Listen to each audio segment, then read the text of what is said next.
maneras alternativas, diferentes de poder acceder a la información y aprender más.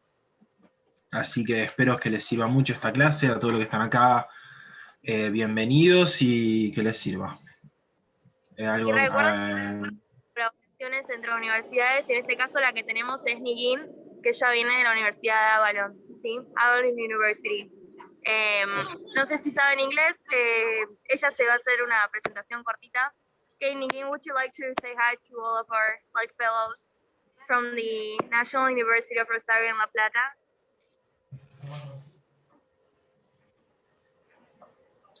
Okay. Hi, yes, hi everyone. Thank you so much for letting me join. I'm excited to see and to be a part of this presentation. Yeah, and I'm a student at Avalon University School of Medicine. I'm a second year, and yeah, I'm happy to be here. Okay, welcome to the team. Okay, perfect. Thank you. Chicos, que disfruten la clase. Y bueno, los dejo con Fran y con Seba, ¿sí? Y con Nigin. Así que cualquier cosa, escriban en el chat unas preguntas y los chicos se las van a contestar. Así que nada, que disfruten la clase. Bueno, me presento, aunque ya esto es cotidiano, ya un poco más de la cantidad de eventos que estamos haciendo. Mi nombre es Francisco Santucho, soy estudiante de la Universidad Nacional de La Plata, estudiante de medicina en la Universidad Nacional de La Plata, ya estoy en el último año, faltan un par de materias para recibirme, por suerte. Y bueno, soy ayudante de la cátedra de farmacología básica y me pareció un lindo video, un lindo tema para empezar a hablar sobre esta temática de antimicrobianos que es muy importante, ¿sí? Primero voy a hablar de generalidades, ¿sí? Algo que es lo que primero se ve, generalidades que se aplican a todos los antibióticos, a todos los antimicrobianos, y después enfocarnos solo en un grupo, ¿sí? Que son los antimicrobianos inhibidores de la síntesis de proteínas, ¿sí? Cualquier duda, cualquier pregunta que tengan, pueden o escribirla en el chat en el momento, que, bueno, Seba va a estar leyendo, capaz que ahí puede contestar algo. De última me frenan y me dicen, che, mira, la verdad no entendí esta parte o no entendí qué quisiste decir y lo vuelvo a explicar. Si no, se guardan las dudas para el final del video y nada, lo podemos comentar también ahí, ¿sí? Así que bueno, sin más charla, empecemos, ¿sí? Entonces, primero, nos quedamos con la definición de lo que es un fármaco, ¿sí? Cualquier sustancia química utilizada para eliminar o inhibir el crecimiento de microorganismos infecciosos. Entonces, ese es la definición de un fármaco antimicrobiano, ¿sí? No solamente las eliminamos, sino que inhibimos el crecimiento. Ahora bien, ¿cómo podemos clasificar a los antimicrobianos? Podemos clasificarlo de un montón de maneras, ¿sí? Por su espectro de acción, ¿sí? Ahí nos referimos a espectro, ¿sí? Como el número de especies bacterianas sobre las que puede actuar. A mayor espectro, mayor cantidad de bacterias pueden matar a un antimicrobiano. Y acá tenemos un cuadrito, ¿sí? Sobre los distintos espectros, ¿sí? Hay antibióticos que actúan solamente sobre microorganismos anaerobios, ¿sí? Como es el metronidazol. Hay microorganismos que son atacados por fármacos solamente, como los aminoglucósidos, ¿sí? Que actúan solamente sobre los gram negativos. También sobre los gram positivos, ¿sí? Como la vancomicina. Y después tenemos combinaciones, ¿sí? Las cefalosporinas de tercera y cuarta generación actúan sobre gram positivos y gram negativos. Clindamicina sobre anaerobios y gram positivos. Y después tenemos los llamados antibióticos de amplio espectro, ¿sí? Que son los que actúan sobre cualquier tipo de microorganismos. Generalmente estos son los que se los trata de reservar en el caso de que estemos en un problema de lo que llamamos resistencia, ¿sí? El microorganismo es lo suficientemente resistente para ser atacado por el antimicrobiano correspondiente, entonces le damos con algo más fuerte, ¿sí? Después lo podemos clasificar por su efecto antimicrobiano. Y algo que ya habíamos mencionado era que que estos fármacos pueden eliminar una bacteria o pueden inhibir el crecimiento. ¿Sí? Y acá tenemos entonces los bactericidas, si eliminan a la bacteria, y los bacteriostáticos, ¿sí? Si inhiben el crecimiento de estos microorganismos. Entonces tenemos un montón de fármacos que son bactericidas y un montón de fármacos que son bacteriostáticos, ¿sí? Bacteriostáticos, por ejemplo, macrólidos, que es uno de los grupos que vamos a ver hoy, las sulfamidas, las tetraciclinas también las vamos a ver hoy, y dentro de los bactericidas, ¿sí? Tenemos los betalactámicos, que no habíamos hecho un video de esto, yo lo vi, no tengo nada que ver. Aminoglucósidos, eso sí lo vamos a ver hoy, y después tenemos otras, ¿sí? Las quinolonas, la rifampicina. O sea, a algunos seguramente les suene, otros quizás no pueden llegar a tener ni idea, y por el momento está bien que no tengan ni idea. Otra clasificación, por sus características farmacocinéticas y farmacodinámicas, ¿sí? Y acá podemos subclasificarlos en concentración dependiente y en tiempo dependiente. Entonces, si nosotros agarramos un fármaco y nos lo ponemos a graficar en un eje cartesiano, yo estoy moviendo, en un eje cartesiano, nos aparece un grafiquito más o menos como este, ¿sí? En donde tenemos varias cosas para ver. Tenemos una curva que es el área en donde un fármaco actúa. Y tenemos dos líneas horizontales, ¿sí? Que van a corresponder a la concentración inhibitoria mínima, ¿sí? A partir de este punto para arriba, ¿sí? A partir de ese punto para arriba, el fármaco empieza a hacer efecto sobre las bacterias. Y después tenemos la línea superior, que corresponde a la concentración tóxica mínima. Es decir, a partir de este punto para arriba empiezan los efectos adversos. De esta línea de la concentración inhibitoria mínima para abajo, el fármaco no hace efecto, y en este rango o ventana terapéutica es donde hace efecto el fármaco, ¿sí? Entonces, obviamente que cuando nosotros empezamos a dar un fármaco y lo damos a muy pocas dosis, a menor dosis de lo habitual, es posible que no genere efecto. ¿Y por qué no genera efecto? Y porque todavía no llegó a la concentración inhibitoria mínima, ¿sí? A partir de acá tenemos una denominada área bajo la curva, ¿sí? ¿Y qué más? Y bueno, y tenemos un pico en donde tenemos la concentración máxima. Entonces, los fármacos concentración o antimicrobianos concentración dependiente son aquellos en donde la acción justamente se relaciona con la concentración plasmática. A mayor concentración, mayor acción; a menor concentración, menor acción, ¿sí? Siempre dentro del rango terapéutico, de la ventana terapéutica. En cambio, los tiempos dependientes, justamente el accionar de estos antimicrobianos se relaciona con el tiempo en donde se encuentre por encima de la concentración inhibitoria mínima. Es decir, mientras más larga es esta área bajo la curva, mejor, ¿sí? Por así decirlo. Entonces, cada uno tiene su efectividad, ¿sí? En los que son concentración dependiente, la efectividad va a depender de la relación entre la concentración máxima y la concentración inhibitoria mínima, ¿sí? A mayor concentración máxima y menor concentración mínima, mejor, o sea, pueden actuar durante más tiempo. También lo podemos relacionar, en vez de concentración máxima, el área bajo la curva, ¿sí? A mayor área bajo la curva y menor concentración inhibitoria mínima, mayor efecto va a tener. En cuanto a los tiempos dependientes, va a depender de justamente el tiempo. A mayor tiempo se encuentre por encima de esta línea, más efectivo va a ser el fármaco.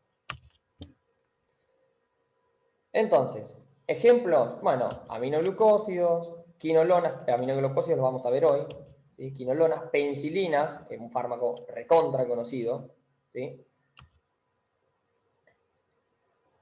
Y una última clasificación, podemos mencionar al mecanismo de acción. Y acá tenemos una bacteria, ¿sí? Con todos sus componentes, con todos sus elementos, y podemos visualizar cómo en cada componente hay un distinto grupo de antimicrobianos. Hay antimicrobianos inhibidores de la síntesis de la pared celular, ¿sí? Que actúan sobre el metabolismo del ácido fólico, ¿sí? Que actúan sobre la estructura de la membrana plasmática, sobre la ADN girasa, sobre la ARN polimerasa, y hoy nos vamos a encargar de ver estos, los inhibidores de la síntesis de proteínas, que aunque parezcan muchos, no son tantos, ¿sí? Bien, entonces, empecemos con el primero. Si voy muy rápido, me chiflan, ¿sí? Inhibidores de la fase de activación, ¿sí? Dentro de esto tenemos a la mupirocina. La mupirocina, por ejemplo, acá tenemos un ribosoma, ¿sí? Tenemos una ARN de transferencia, tenemos un aminoácido que es la isoleucina, y la isoleucina se une a la ARN de transferencia. Esta unión, esta reacción es catalizada por esta enzima, ¿sí? La isoleucil ARNT sintetasa. Entonces, ¿dónde actúa la mupiracina? Ahí. Inhibe esa enzima. Si inhibe esa enzima, el aminoácido no puede unirse a la ARN de transferencia, entonces la síntesis de proteínas se va a ver detenida, ¿sí? Generalmente este antimicrobiano se utiliza más que nada de uso tópico, ¿sí? Como cremas, por ejemplo, y para infecciones por microorganismos gram positivos. Entre ellos, el que más se utiliza es para el Staphylococcus aureus, ¿sí? Ahora, siguiente. Los inhibidores del inicio de la síntesis proteica. Y acá tenemos que hablar de los aminoglucósidos. Normalmente para comenzar la acción, los aminoglucósidos tienen que entrar a la célula, ¿sí? Obviamente, porque si estamos hablando de que inhiben la síntesis de proteínas, la síntesis de proteínas ocurre dentro de la célula, entonces tienen que entrar para poder ejercer su acción. El tema está en que en los gram negativos la pared celular es tan grande que no pueden ingresar así de fácil. En cambio, en los gram negativos, como es más delgada, pueden atravesarla siempre y cuando haya un transportador que actúe como cotransporte dependiente de oxígeno, ¿sí? Ese transportador depende de oxígeno. Si depende de oxígeno, entonces en bacterias anaerobias no podemos usarlos, porque justamente las bacterias anaerobias no necesitan oxígeno, ¿sí? De hecho, si les damos oxígeno, las matamos. Ahora, una vez adentro, se une el ribosoma. ¿A qué parte del ribosoma? A la subunidad 30S. ¿Y de qué manera? De manera irreversible, ¿sí? Y una vez que se une, impide que se forme este complejo ARN con el ribosoma y, por lo tanto, impide la síntesis de proteínas, ¿sí? Esa es la función de los aminoglucósidos. En ciertos casos también se ha visto que pueden interferir en el proceso de revisión, esto de chequear de que lo que estamos sintetizando está bien, ¿sí?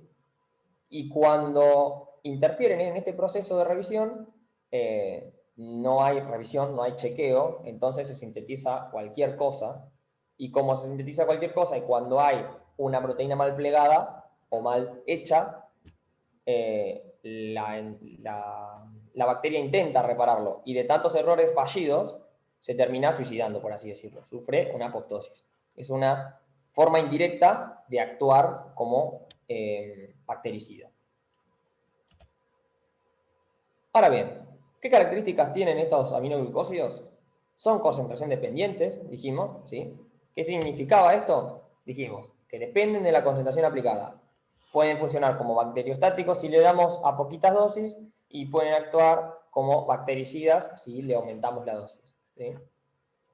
Y una característica muy importante que tienen los aminoglucósidos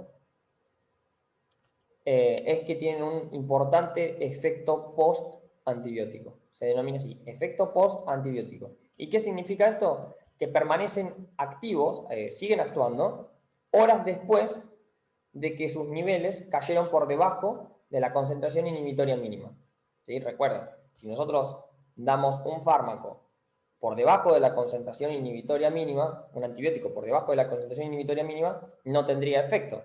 Bueno, en este caso, los aminoglucósidos, después de hacer su efecto, después de pasar la concentración inhibitoria mínima, cuando se va degradando, obviamente la curva bajaba, ¿sí? Va a llegar un punto en que atraviesa nuevamente esa concentración inhibitoria mínima y el fármaco, en este caso el antibiótico, no tendría más efecto. Eso no pasa con los aminoglucósidos. Y hay que tener mucho cuidado por este efecto postantibiótico, ¿sí? Porque si uno está hablando de que los efectos continúan por sobre la concentración que se encuentra por encima de la SIM, por más de que baje, va a seguir teniendo un efecto. Ojo con los efectos adversos, ¿sí? Porque también son un efecto de los aminoglucósidos. Entonces, ¿qué tipos de aminoglucósidos conocemos? Porque aminoglucósidos es la familia, por así decirlo. ¿Y cuáles son los integrantes? Bueno, tenemos la amicacina, la neomicina, la gentamicina, la tobramicina y la streptomicina.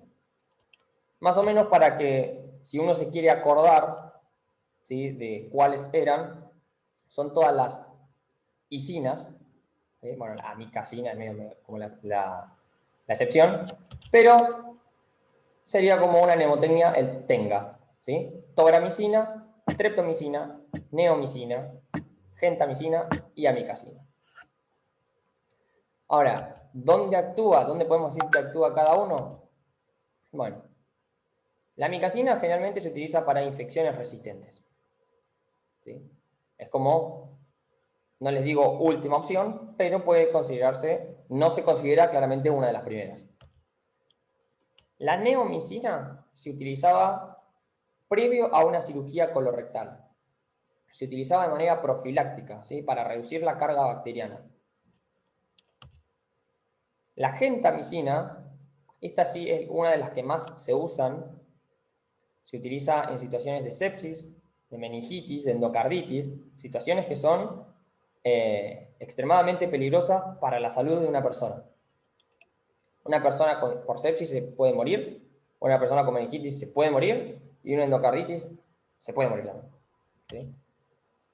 La tobramicina es conocida en el área de la oftalmología, ¿sí?, porque se utilizan en infecciones oculares, ¿sí?, se utilizan en gotitas de manera tópica, y también se puede, esta no es tan conocida de esta forma, pero se puede utilizar de forma nebulizada, ¿sí?, en pacientes con fibrosis quística,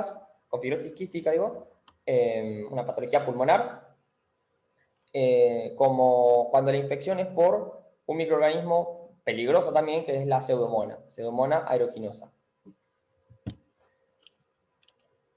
Por último tenemos la streptomicina, que es uno de los pilares, de los pilares antimicrobianos que actúan para erradicar al bacilo de la tuberculosis, ¿sí?, al Mycobacterium tuberculosis. La streptomicina por sí sola no la mata. Necesitamos otros fármacos, otros antimicrobianos. Bien, características cinéticas. Bueno, podemos decir que son extremadamente polares, ¿sí? Se pueden dar por vía intramuscular, se puede dar por vía endovenosa.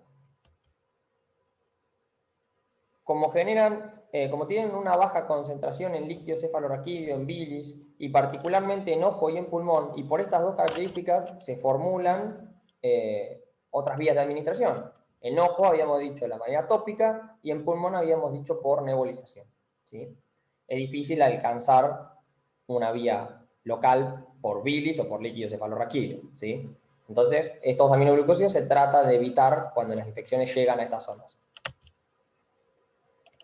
Al ser muy polares, significa que son hidrosolubles. Si son hidrosolubles, es difícil que pasen la membrana plasmática de las barreras de la célula, ¿sí? Por lo tanto, tiene un bajo volumen de distribución y biodisponibilidad. Tiene una eliminación renal y, como habíamos dicho antes, se suele utilizar de rescate, es decir, en las últimas, ¿sí? Para gram negativos multiresistentes. Y no se suelen utilizar únicos, ¿sí? Como dije con lo de la tuberculosis, no se suelen dar únicos. Por ejemplo, se pueden dar también con betalactámicos, con vancomicina, pero solos es muy raro, ¿sí? Solos podemos encontrarlos como la tobramicina en las infecciones oculares, pero hasta ahí, limitadísimo. Resistencia. Ahora, ¿cómo un microorganismo puede resistirse, justamente, a estos antimicrobianos? Es decir, si viene el aminoglucósido, un microorganismo resistente es aquel que logra evitar su accionar. Bueno, en este caso, ¿qué microorganismo tenemos? Bueno, la Pseudomonas aeruginosa, Staphylococcus aureus, Enterobacter, que en estos casos tienen dos mecanismos de resistencia. Uno es que modifican el aminoglucósido, es decir, lo agarran, le ponen a un fosfato, lo adenilan, lo acetilan, y por lo tanto lo modifican justamente para que no haga la acción que debe realizar. Y otra es que mutan sus propios genes, la bacteria muta sus propios genes que codifican para las proteínas ribosómicas. Entonces, si tenemos esta mutación, generan un ribosoma alterado, el aminoglucósido no puede unirse, ¿sí? Y ahí tenemos una medida indirecta, por así decirlo, de resistencia. ¿Estamos? ¿Qué efectos adversos podemos tener con un aminoglucósido? Los más comunes son la ototoxicidad, ¿sí? Se acumulan en el caracol, en la endolinfa del caracol, ¿sí? Generando la ototoxicidad. Se puede acumular a nivel renal, porque habíamos dicho que se elimina por vía renal, generando una nefrotoxicidad. Genera inhibición de la secreción de acetilcolina en la unión neuromuscular, y por lo tanto, si no se libera acetilcolina, tenemos debilidad y parálisis. A altas dosis, uno de los efectos más grosos, por así decirlo, es la parálisis respiratoria, ¿sí? Y es por esta razón, digamos, como que está contraindicado en patologías que actúan a nivel de la unión neuromuscular, ¿sí? Como la miastenia gravis. ¿Qué otro? Bueno, después, efectos adversos súper inespecíficos que son comunes en la mayoría de los antimicrobianos: náuseas, vómitos, diarrea, que ahí no lo puse, reacciones alérgicas, eso están casi siempre. ¿Qué otra contraindicación podemos llegar a tener? El embarazo. Si dijimos que es hidrosoluble, ¿sí? Suele pasar la barrera hematoplacentaria y puede llegar a generar teratogenia.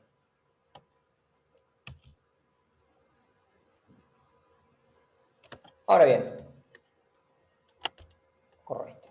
Tenemos los inhibidores de la fijación de este aminoácido ARNT al ribosoma. Y acá tenemos los principales, que son las tetraciclinas.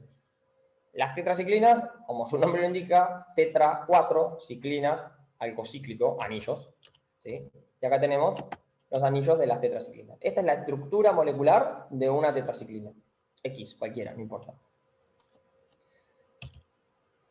¿Dónde actúa? Bueno, tenemos que van a inhibir al ARN de transferencia, ¿sí? Inhiben la unión, mejor dicho, del ARN de transferencia y el complejo del ARN mensajero con el ribosoma.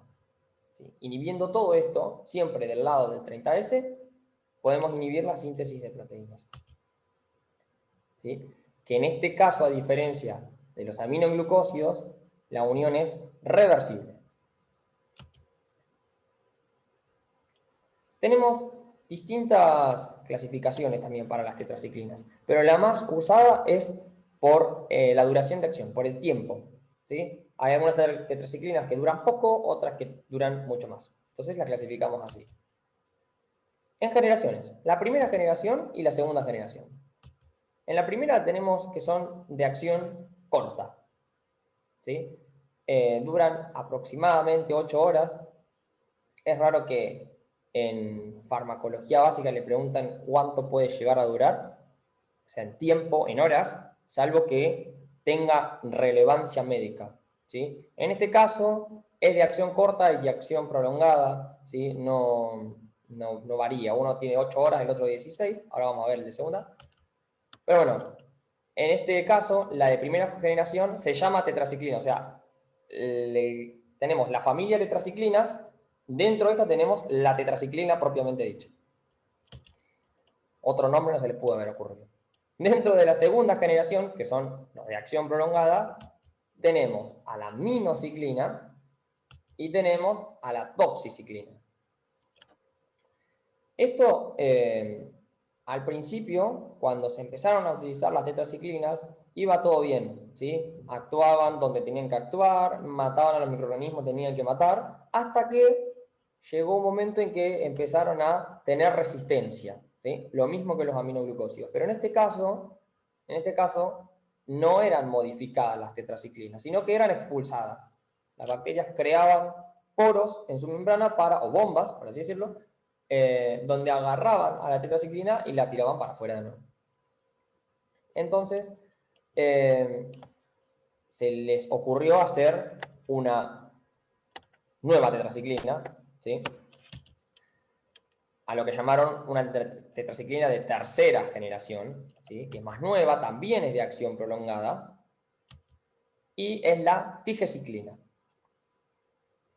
La tigeciclina es en realidad una glicilciclina, porque básicamente es una tetraciclina modificada, ¿sí? Le agregaron una cadena lateral de un elemento que yo lo puse ahí, que es dimetilglicilamida, o sea, no lo puedo ni pronunciar ni yo, así que fíjense la importancia que le damos, que obviamente permite superar los mecanismos de defensa, es decir, con esta cadena lateral no pasa por la bomba.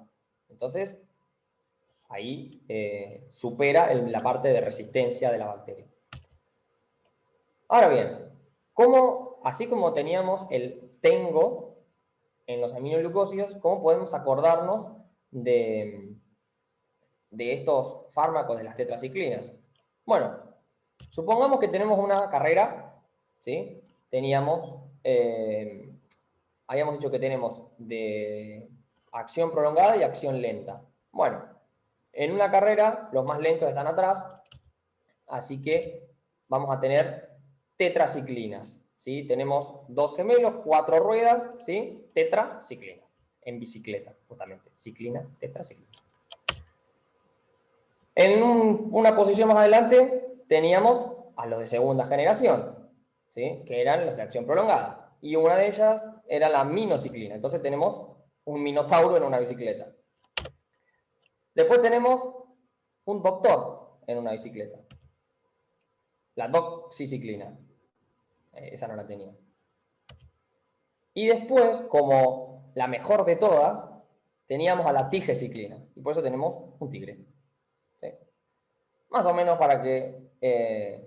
es una forma divertida, si quieren, de recordar, porque yo sé que es muy difícil aprendérselo a la primera, todos los fármacos que hay. Son un montón, son una banda. Y los nombres no ayudan en mucho. Entonces, si nosotros relacionamos nombres con algo de la vida cotidiana, aunque un minotauro no es nada de la vida cotidiana y un tigre andando en bicicleta tampoco, pero bueno, se entiende. Volviendo. Tenemos la cinética, nos quedaba la cinética. Generalmente son de vía administración oral y de vía administración tópica, ¿sí? Solamente la tigeciclina es la endovenosa, la más potente de todas es la endovenosa. Si se administran por vía oral, no se tienen que se tienen que administrar con alimentos, porque los alimentos disminuyen su absorción. ¿Por qué? Porque se unen al magnesio, se unen al hierro, se unen al aluminio, al calcio, a todos los minerales que nosotros ingerimos en nuestra dieta, y por lo tanto impide la absorción del fármaco. Por lo tanto, si nosotros lo consumimos con el estómago vacío, se absorbe al 100%. Bien. Son un grupo de fármacos que tienen un gran volumen de distribución. Eso se llama BD, volumen de distribución. Atraviesan de todo, atraviesan barrera hematoencefálica, atraviesan placenta, incluso alcanza la leche materna. Por un lado es bueno y por el otro lado es malo, porque si ya estábamos pensando en que como todo antimicrobiano puede generar efectos adversos, ojo con estas situaciones, ojo con una embarazada, ojo con una madre que recién tuvo a su hijo, ¿sí? Ojo con los efectos adversos del sistema nervioso central porque atraviesan la barrera hematoencefálica. Ahora, hay algunas características cinéticas que son propias de cada subgrupo, de cada integrante de la familia de tetraciclinas. Dentro de la de primera generación que teníamos a la tetraciclina, se caracteriza por ser eliminación renal. Ojo, cuando hablamos de eliminación renal, ojo en pacientes con patologías renales, ¿sí? A todas las personas que tienen una patología renal, ya sea una insuficiencia renal, ya sea que solamente tengan un solo riñón, que tengan el llamado riñón en herradura, donde los dos riñones están fusionados, ¿sí? Ojo con este tipo de fármacos. Dentro de la doxiciclina y la aminociclina, la doxi se eliminaba por vía renal y también por vía hepática, ¿sí? Pero no se modificaba. Por vía hepática, sin modificación. La aminociclina sí se metabolizaba en el hígado, sí se modificaba. En el caso de la tetraciclina, le dije, ojo con pacientes con insuficiencia renal. En estos casos no requieren ajustes por insuficiencia renal, porque si una persona está con insuficiencia renal, pueden ser eliminadas por otras vías, justamente, en este caso, la hepática. ¿Sí? Como que la suplementa, le cubre el hígado, dice, che, mira, no pasa nada, yo te cubro, yo elimino este tipo de droga, si el riñón anda mal. Y por último teníamos la tigecyclina, ¿sí? Que la tigecyclina se metabolizaba en el hígado y se eliminaba por vía digestiva.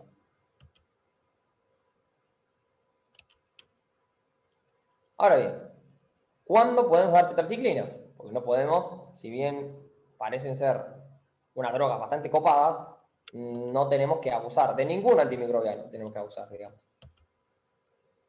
La doxi, tenemos un montón de indicaciones, ¿sí? Por ejemplo, se puede utilizar para una enfermedad pélvica inflamatoria por clamidia, en una uretritis. Generalmente se utiliza en sífilis primaria y secundaria cuando la persona es alérgica a la penicilina, que justamente la penicilina es el tratamiento primero, en la primera línea que tenemos es la penicilina. No puede, porque es alérgico a la penicilina, le podemos dar doxi. En pacientes con cólera, ¿sí? Aunque no parezca, hay varios casos de cólera, incluso acá en Argentina, en el mundo también. Generalmente la cólera es más común en pacientes que tienden al subdesarrollo, ¿sí? La brucelosis, ¿sí? Una zoonosis. La enfermedad de Lyme, como la que tiene Justin Bieber.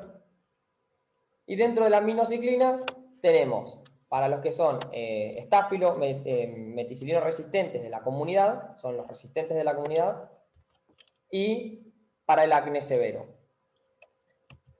En cambio, la tigecyclina, recuerden, la tigecyclina era la más potente de todas, la vamos a reservar para las KPC, que son las KPC, las Klebsiella, productora de carbapenemasas. La carbapenemasa es una enzima que degrada otro grupo de antibióticos que son los carbapenems. Por eso son carbapenemasas. Entonces, Se utilizan carbapenems para matar a la Klebsiella. La Klebsiella tiene esta enzima, bueno, le damos tigeciclina. Pero es algo súper, no les voy a decir súper raro de encontrar. Generalmente es común en regiones de mucha infección. Por ejemplo, en terapia intensiva, sí, en terapia intensiva, por ejemplo, del hospital de acá, de uno de los hospitales más importantes de La Plata, que es el Hospital San Martín, hay mucho nivel en terapia intensiva de Klebsiella productora de carbapenemasas. Eso es propio de cada hospital. También se utiliza para Acinetobacter, también microorganismo un poco raro de encontrar, pero resistente a muchas cosas. Por eso se utilizan cosas potentes. Y para las infecciones intrahospitalarias, resistente también. ¿Sí?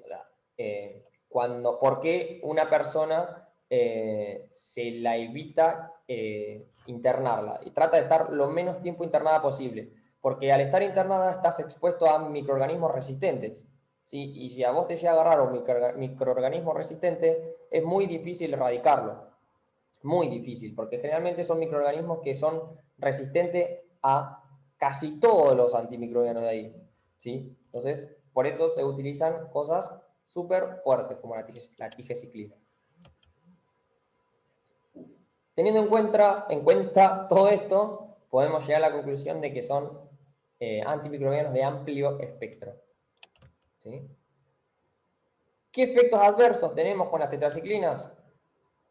Tenemos la disbacteriosis. ¿Qué es la disbacteriosis? Es la pérdida de la vitamina K, ¿sí? Debido al exceso de tetraciclinas a nivel del tubo digestivo. Llevando generalmente a hemorragias y a candidiasis. ¿Sí? Afecta el hígado, o sea, ojo con personas con insuficiencia hepática. Afecta el riñón, ojo en pacientes con insuficiencia renal, salvo los de segunda generación, que no hace falta ajustarlo. ¿Sí? A nivel renal, ¿qué hace? Produce el denominado síndrome de Fanconi. Esto es un dato de color, si podríamos llamarlo así, en donde afecta el túbulo contorneado proximal, ¿sí? Haciendo que haya una menos reabsorción.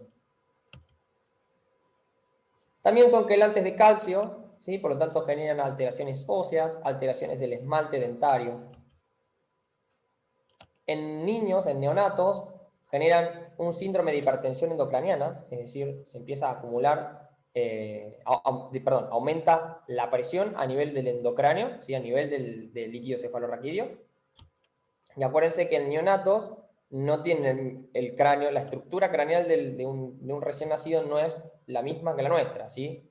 Que los huesos todavía no están fusionados, tienen las fontanelas, y generalmente puede afectar de mejor manera, o sea, afectar aún más el sistema nervioso. Generan fotosensibilidad y anemia, leucopenia y plaquetopenia. Rara vez, bueno, los comunes de siempre, ¿sí? Náuseas, vómitos, diarrea. Y ya pueden generar afectación a nivel del oído, ¿sí? Generando una tinnitus. Raro de ver, súper raro de ver. Los más comunes son las dibacteriosis, la hepatotoxicidad y la nefrotoxicidad. En su uso prolongado, lo más común son las alteraciones óseas. Como pues acá, no son muy estables estos antimicrobianos, ¿sí? Y uno generalmente tiende a pensar, bueno, yo si me tomo, no sé, ya sea un antibiótico o cualquier otro fármaco que está vencido, uno tiende a pensar, bueno, a ver, si está vencido, pueden pasar dos cosas. O que me haga efecto, que es lo que yo quiero, porque si yo me tomo, no sé, un ibuprofeno para el dolor de cabeza y está vencido, bueno, yo busco que me baje el dolor de cabeza. O que me haga efecto, o que no me lo haga. O sea, que directamente no alcance esa concentración inhibitoria mínima. Bueno, en este caso, las tetraciclinas son muy... son inestables, por así decirlo, no se me encuentra otra palabra, pero son bastante inestables, por lo que no solamente podría no generar efecto o generármelo, sino que también me puede generar una insuficiencia hepática. Puedo terminar en terapia intensiva necesitando un trasplante de hígado por culpa de una tetraciclina vencida. ¿Sí? Demasiado exagerado, pero es así.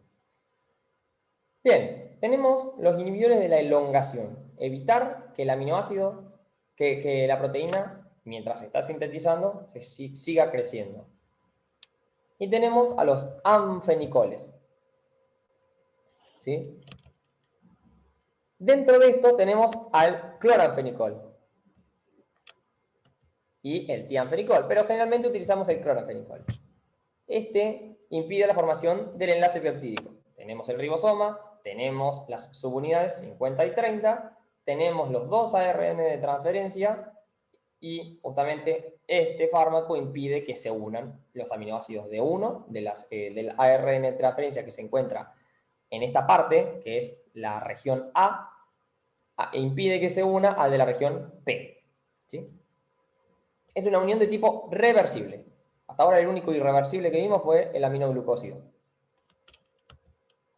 También son de amplio espectro, ¿sí? Afectan a gram positivos, afectan a gram negativos, afectan a anaerobios, ¿sí? Afectan a todos. Por lo tanto, todos los de amplio espectro se los trata de guardar, se los trata de reservar para multiresistentes, ¿sí? Es decir, que no podemos ir a una farmacia y decirle, che, dame un blister de cloranfenicol, porque no te lo van a dar, porque es por receta médica, porque son fármacos que se utilizan muy de manera restringida, por así decirlo. Son liposolubles, ¿sí? Se administran por vía oral, tienen una alta biodisponibilidad, es decir, del 80%. Si no están familiarizados con el término de biodisponibilidad, para que tengan una idea, yo me tomo 100 miligramos de este fármaco y en la sangre tengo 80. Eso significa que sea una biodisponibilidad del 80%. ¿Sí? Si tengo 1 gramo, me van a llegar 800 miligramos. Y así se lo hago con 10 porque no puedo pensarlo en mi cabeza si lo hago con 375. Bien, tienen un alto volumen de distribución. ¿Y por qué? Porque son liposolubles. Los liposolubles pueden atravesar membranas más fácil. Si son liposolubles, también pueden atravesar las barreras. Como por ejemplo, la barrera hematoencefálica, y lo vamos a encontrar en el líquido cefalorraquídeo. ¿Sí? También lo podemos encontrar en el humor acuoso del ojo y en la leche materna. Se degrada por hígado, como se metaboliza y se degrada y se elimina por hígado, como la mayor parte de los antimicrobianos. Hay algunos que se eliminan por renal, como vimos recién. Pero ¿cómo se elimina o cómo se metaboliza? Por esta enzima, la glucuroniltransferasa. ¿Y por qué lo pongo? Porque después vamos a ver un efecto adverso súper importante de estos que interviene en este tipo de enzima. Y bueno, como dije, pasan barreras, ¿sí? Placentaria, hematoplacentaria y hematoencefálica. De nuevo, ¿cómo un microorganismo puede resistirse a la acción de los anfenicoles o del cloranfenicol? Bueno, podemos acetilarlo, que es lo más común, ¿sí? Que le metemos un grupo acetilo, lo modificamos covalentemente y ya está, no puede ejercer su acción. Con un grupo acetilo así ya no puede ejercer su acción. ¿Y cómo y cuándo está contraindicado? Bueno, cuando hay falla renal, porque se empieza a acumular también, cuando hay falla hepática, porque se empieza a acumular y hay efectos adversos, en neonatos y en embarazadas. ¿Sí? Y ahora vamos a ver un poquito más de detalle de esto. Ojo con el cloranfenicol, ¿sí? Porque es un inhibidor del citocromo P450. ¿Qué es la citocromo P450? Un complejo enzimático que se encuentra en el hígado y básicamente es la fábrica, o sea, si el hígado es la fábrica de metabolizar todo, bueno, la citocromo P450 es el gerente, por así decirlo, ¿sí? Porque es el que se encarga de inhibir todo, de metabolizar, porque no es lo mismo, de metabolizar todos los fármacos, todos los tóxicos, sustancias que no son tóxicas, ¿sí? Por ejemplo, la bilirrubina, ¿sí? Se encarga de metabolizar todo. Entonces, si nosotros estamos dando un fármaco, en este caso es un antimicrobiano, pero también hay otros fármacos que no son antimicrobianos y puedes inhibir a este complejo enzimático. Si nosotros damos un inhibidor, ojo al piojo, Porque si la persona está consumiendo un fármaco, cualquiera, que lo necesite, por ejemplo, un anticoagulante, ¿sí? Lo necesita para poder vivir. Si está consumiendo ese y nosotros le damos un inhibidor, y el fármaco que estaba consumiendo sí o sí tiene que pasar por este complejo enzimático para inactivarse, ¿qué pasa? Nosotros lo inhibimos a este complejo, entonces el fármaco que estaba tomando el paciente antes está activo todavía y circula activo, y circula, y circula, y circula, y circula. Circula más tiempo activo. Si la persona estaba tomando un anticoagulante y está más tiempo activo, la persona empieza a sangrar por todos lados, ¿sí? Ojo con eso, hay que tener en cuenta que es un inhibidor. No se suelen dar con macrólidos, que es otro de los, el próximo grupo que vemos, porque tienen el mismo sitio de acción, ¿sí? Y por tanto se anulan. Y en los efectos adversos. Acá tenemos la depresión medular ósea, ¿sí? Actúa sobre la médula ósea y puede destruirla, por así decirlo, ¿sí? Pueden generar una anemia o pueden generar una neutropenia. Generalmente se manifiestan como estas dos. Normalmente este efecto adverso, lo bueno que tiene es que es reversible y ocurre dentro de la primera semana. Es decir, la persona empieza a consumir clorafenicol y a la primera semana se encuentra débil, se encuentra cansado, se encuentra pálido, le hacemos un estudio por laboratorio y vemos que tiene los glóbulos blancos por el suelo, listo, se lo sacamos, ¿sí? Porque puede generar una anemia aplásica, ¿sí? Es la principal complicación del uso de este fármaco. Otro de los efectos adversos es que es teratogénico, es decir, afecta a nivel fetal. ¿Y cuál es el principal problema? Y, ¿se acuerdan de la glucuroniltransferasa que les dije? Bueno, el feto no tiene esta enzima, ¿sí? Y si no tiene esta enzima, ¿qué pasa con el fármaco? Se acumula. Y si se acumula, ¿qué pasa? Empiezan los efectos de, se vuelve pálido, ¿sí? Justamente por la depresión medular ósea, y cianótico. Entonces se vuelve gris, pálido y cianótico. Cianosis viene de azul, ya está mezclado azul con un poquito de blanco, gris. Este es el síndrome del niño gris. Y después también tiene un denominado efecto disulfiram. El disulfiram es un fármaco que se usaba antes, ahora no se usa más. De hecho, ya ni me acuerdo para qué se usaba. Que cuando se consumía alcohol, la persona consumía alcohol, de hecho se descubrió con esto, la persona empezaba a tener un recontra dolor de cabeza, tenía vómitos, tenía dolor abdominal. ¿Y qué hacía la persona? Claro, en vez de dejar el alcohol, ¿qué dejaba? El fármaco, el disulfiram. Y se vio este efecto adverso en muchos otros, ¿sí? Uno de ellos fue el clorafenicol.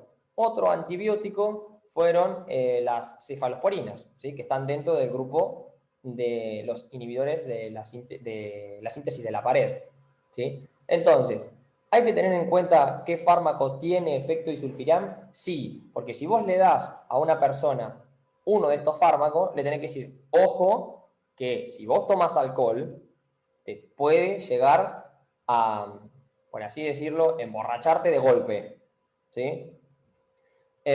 Y no es culpa no es culpa del fármaco, ¿sí? O sea, sí es culpa del fármaco, pero no trates de dejar el fármaco, trata de dejar el alcohol, ¿sí? A eso va. Y generalmente también se utilizaban como tratamiento, antes, ahora se usan otras cosas, se utilizaba como tratamiento justamente para los alcohólicos. Las personas alcohólicas utilizaban estos fármacos y claro, las personas que hacían, en vez de dejar el alcohol, dejaban el fármaco.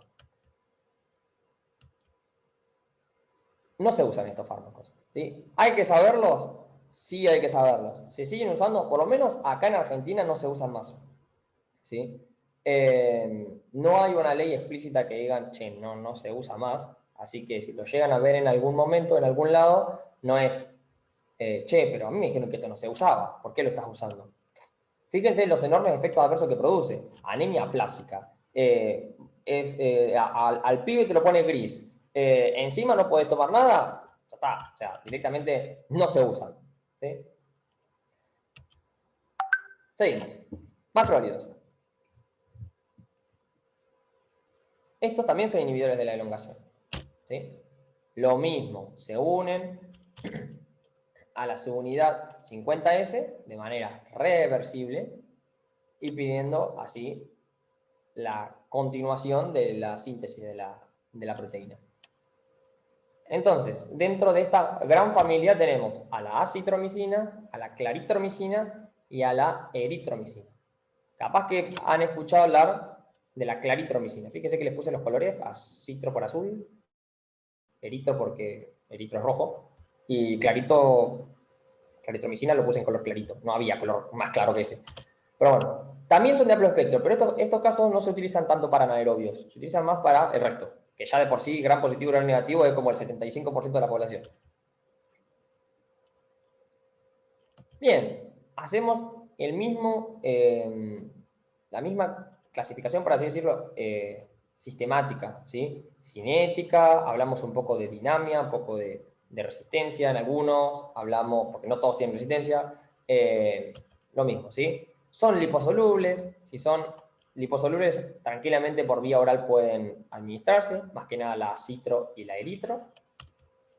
¿Sí? La claritro también se puede dar por vía parenteral, es decir, intramuscular, endovenosa, ¿sí? Todo lo que sea inyectable es parenteral. Se metaboliza y se elimina por hígado, ¿sí? Y solamente la claritro también se elimina por renal, por vía renal. En estos casos, al ser liposolubles, uno pensaría que puede pasar las barreras. Bueno, si bien son liposolubles, no son tan liposolubles como otros fármacos que vimos, ¿sí? Por eso no alcanzan, cuando decimos que no pasan barreras, es, mejor dicho, es no alcanzan concentraciones importantes, ¿sí? Al pasar la barrera hematoplacentaria o hematoencefálica. De nuevo, cinética de manera individual, tenemos que el eritro es un ácido débil, ¿sí? Y por lo tanto, si nosotros lo comemos con alimentos, la absorción va a ser incompleta. Y si la absorción es incompleta, la concentración a nivel de la sangre va a ser baja. En cambio, la citro y la claritro son más estables, ¿sí? Y tienen una mejor biodisponibilidad. Pero de nuevo, en este caso, la eritro y también la citro no se dan con alimentos, ¿sí? O sea, las únicas que se dan por vía oral, salvo la claritro, que también se da por vía parenteral. En cuanto a resistencia, más o menos lo mismo. Se crea una bomba y se la expulsa, ¿sí? Es la forma más fácil que tiene una bacteria de sacarse un fármaco de encima. Espectro, patrón, un eso de Harry Potter. Espectro. Tenemos un enorme espectro. Fíjense la cantidad de microorganismos que puede afectar, ¿sí? Y esto es los tres integrantes de la familia en común, ¿sí? Todos afectan a Strepto, a Neumococo, a Bordetella, a Haemophilus, a Moraxella, Mycoplasma, Legionella. La claritro se utiliza más que nada para Helicobacter pylori, para erradicar junto con otros antibióticos a Helicobacter pylori, ¿sí? Una bacteria que afecta a nivel del estómago, que puede producir cáncer, ¿sí? Porque produce úlceras y esas úlceras se pueden volver malignas. La citro también se utiliza para bacterias entéricas. En común, tanto la citro como la claritro también se utilizan para microorganismos del tracto genitourinario, ¿sí? Por eso es común que ante infecciones urinarias es muy común que le den claritro, ¿sí? O por ejemplo, infecciones de transmisión sexual como es la clamidia, le suele dar acitromicina. Realmente le dan acitromicina 1 gramo. ¿En dónde están indicados o cuándo se los suelen indicar más a estos antimicrobianos? Bueno, por ejemplo, la eritromicina se suele utilizar para el tratamiento de la Bordetella pertussis, ¿sí? La denominada tos ferina. Para la citro, ¿sí? lo que habíamos dicho, microorganismos del tracto genitourinario, más infecciones de las vías aéreas superiores, ¿sí? Todo lo que es Moraxella catarralis, Mycoplasma pneumoniae, Legionella pneumófila, Streptococcus pneumoniae, neumococo, ¿sí? O sea, son Haemophilus influenzae tipo B, son todos microorganismos que pueden infectar las vías aéreas, ¿sí? Por eso generalmente se los agrupa en este, valga la redundancia, grupo. Y la claritro se utiliza, como habíamos dicho, pilar para la erradicación del Helicobacter pylori, también para infecciones de las vías aéreas superiores y para neumonía aguda grave de la comunidad. La eritro es la única que se puede dar en embarazadas. La claritro no. Y la acitro, se han hecho estudios para evaluar su acción sobre embarazadas. El tema es que se necesitan, para evaluar un estudio, generalmente se necesitan personas voluntarias. ¿Y qué madre embarazada se va a arriesgar a probar un fármaco que obviamente ya pasó por su etapa de investigación en animales y después pasan a voluntario, ¿sí? Pero bueno, se sabe que la eritro sí se puede dar embarazada y generalmente no prueban con la citro porque ¿para qué queremos la citro si ya tenemos la eritro que funciona perfectamente? ¿Sí? No dar claritromicina en embarazadas, prohibido, es un crimen.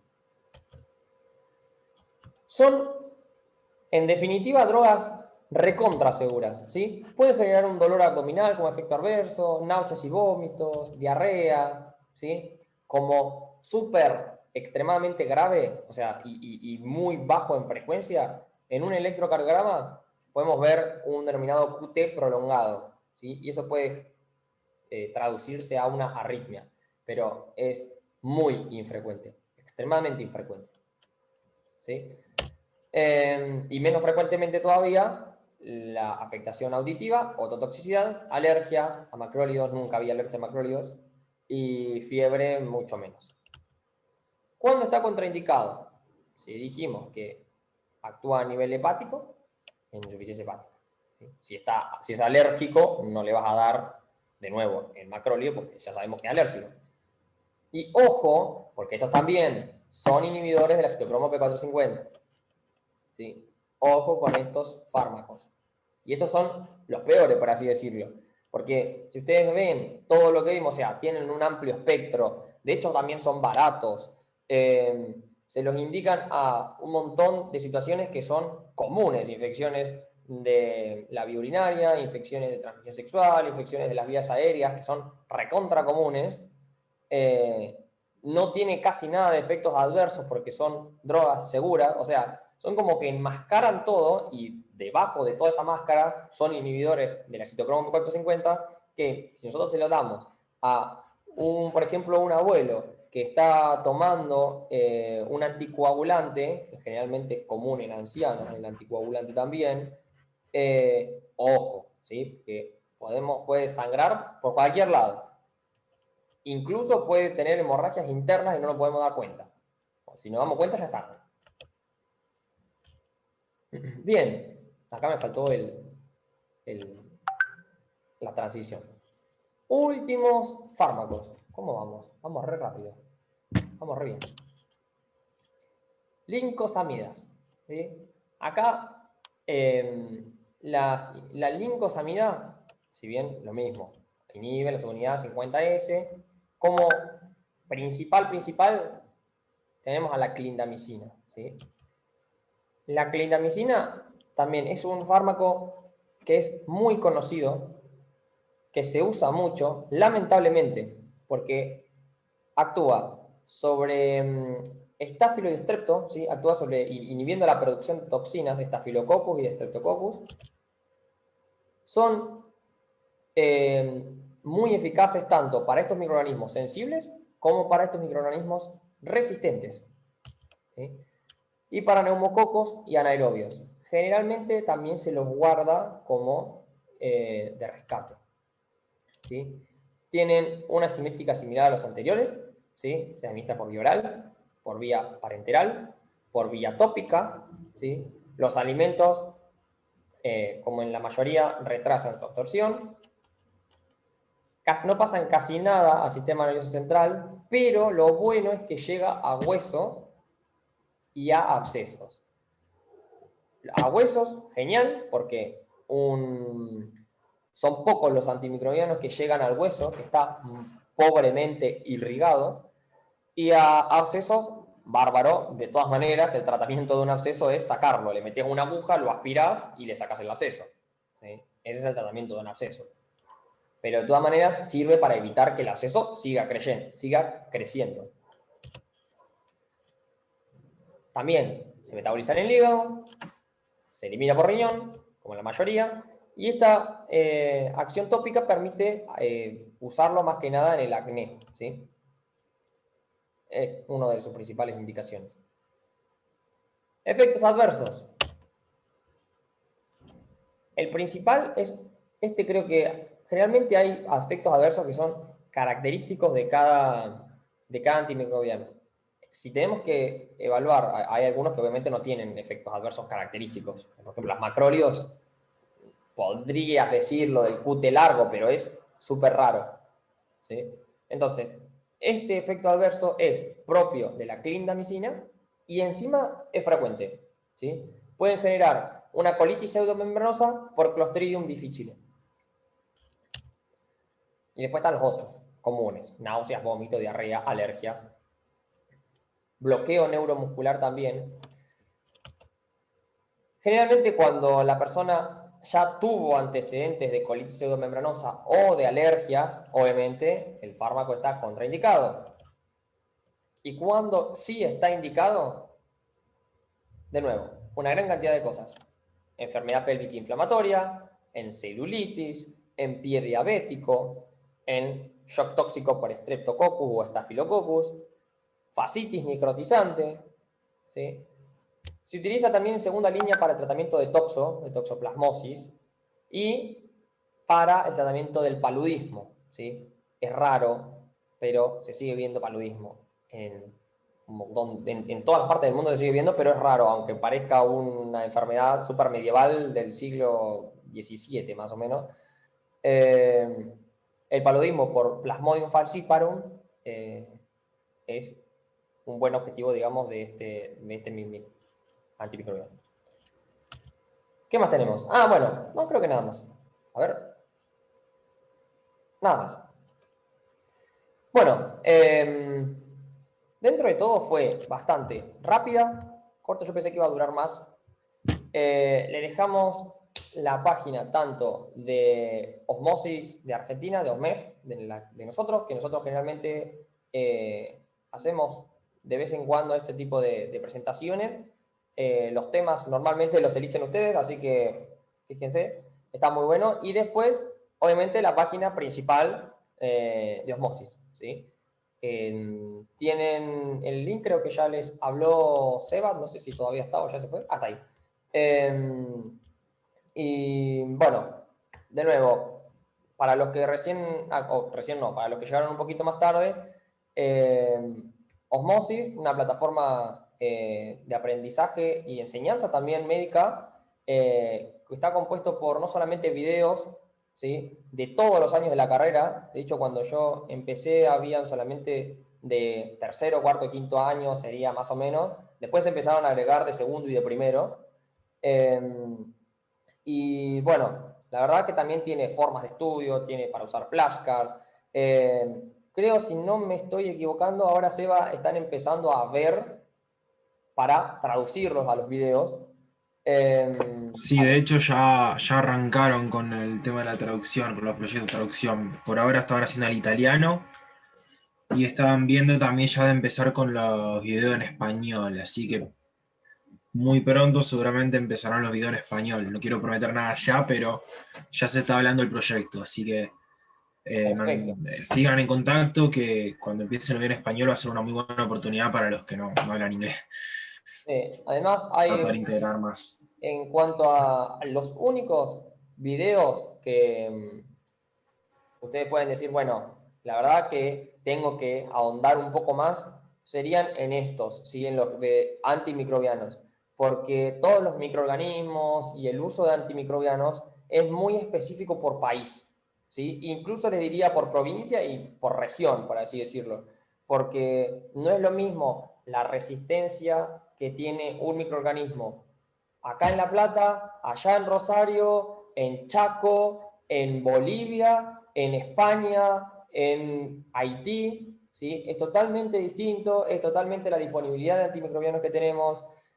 Por eso, más que nada, también me interesó dar este tipo de charla, porque también es una charla adecuada al país nuestro, ¿sí? No, si bien los videos de Osmosis sí tienen un montón de este tipo de cosas, porque saqué la mayoría de ahí, hay algunas que yo miraba que decía, bueno, acá el tratamiento para esto es esto, no lo que dice el video. Pero después el resto es exactamente igual a de un libro. Y de hecho, lleno de mnemotecnias, lleno de dibujos, lleno de gráficos, muy poco hablar solo. ¿Sí? La persona está hablando, pero siempre está dibujando o escribiendo lo que dice. ¿Sí? Así que, nada, no sé si quería decir algo, Seba. Creo que Gre todavía no llegó, así que... No, Gre está con la campaña de vacunación, así que está medio ocupado. Bueno, no sé si tienen dudas, preguntas. Yo vi que me empezaron a mandar mensajes, pero no los pude ver en el momento. Creo que todo bastante bien explicado, estuvo muy bien. Bien. Si tienen alguna duda, es el momento de hablar, pregunten, estamos a disposición. Acá Francisco, el especialista en esos temas, saben que él pertenece a la cátedra de farmacología, entonces Ahora me el que preguntan más lo va a algo, poder, estoy re mal. el que más lo va a poder ayudar en estos temas. Sí, sí, pueden preguntarme acá si capaz que tienen vergüenza o tienen miedo. También pueden preguntar directamente a la página porque estamos nosotros manejándola, así que es exactamente lo Totalmente. mismo. Y de nuevo, no necesariamente los podemos ayudar con cosas de este tema, de farmacología. Pueden preguntar de lo que quieran porque todos somos acá estudiantes, todavía no sé si hay alguien acá que se recibió. Yo todavía no, así que todos somos estudiantes, todos vamos a ser colegas en algún futuro, capaz que nos encontramos en alguna que otra guardia todos, así que nada, entre todos nosotros nos ayudamos y la idea es formar médicos como se debe, ¿sí? Destinada a la atención de la persona, ver a la persona, no como una enfermedad. Totalmente. Y bueno, pero nosotros podemos ayudar en todo, ¿sí? En esta materia, en alguna otra, que capaz. Por eso los invitamos mucho a participar en lo que es también hacernos preguntas en la página y eso. Y nosotros siempre, quédense atentos a la historia, subimos muchos cuestionarios sobre qué evento prefieren la próxima, eso estén atentos y pidan, si no ponemos alguna de las opciones que ustedes que quisieran tener, pidan, pregunten, que eso todo nosotros, ese feedback, esa retroalimentación que nos dan, nos sirve para seguir mejorando y seguir haciendo mejores eventos. Tuvimos muy buena respuesta en todo el evento de primer y segundo año y ahora esto de antimicrobiano también, entonces tercero son. Entonces estamos ampliando un poco más, cada vez más, en temas para todos los años y todos los periodos, digamos. Bueno, si alguien tiene alguna pregunta, cualquiera. Si no, damos ya por finalizado y los liberamos. Si no tienen... Bien, yo había dicho, hay algunos que son alumnos míos de la Facu. Este mismo Power voy a darlo cuando toque el tema, así que lo van a ver de nuevo y está bueno también ver las cosas más de una vez porque es una manera de aprender también por repetición. ¿Sí? Así que bueno, chicos, los dejamos. No sé ni qué hora es. Son las 3:15. Están a tiempo para la siesta también, así que... Perfecto. Yo me tengo que ir a bueno, cursar clínicas, santo de la mente. bueno, estamos a tiempo para la siesta. Así que bueno, nada. Gracias, Eva. Gracias, Neguín. Bueno, Gre no está, así que, pero también le agradezco a ella. Gracias Sí, también a ustedes que vinieron. Y bueno, en las proximidades, si quieren el Power, también se lo enviamos, ¿no? O sea, si quieren se lo sí, podemos va a enviar. estar subido en el Drive En para el Drive. todo. Lo que quieran ver los power de todo el evento que hicimos, están todos subidos en el Drive en la página, así que esténse atentos con eso. Hay un Drive ahí y ahí está todo. Bueno, concluyendo, Qué bueno. Listo. Muchas gracias. Nos vemos, chicos. Gracias por su presencia.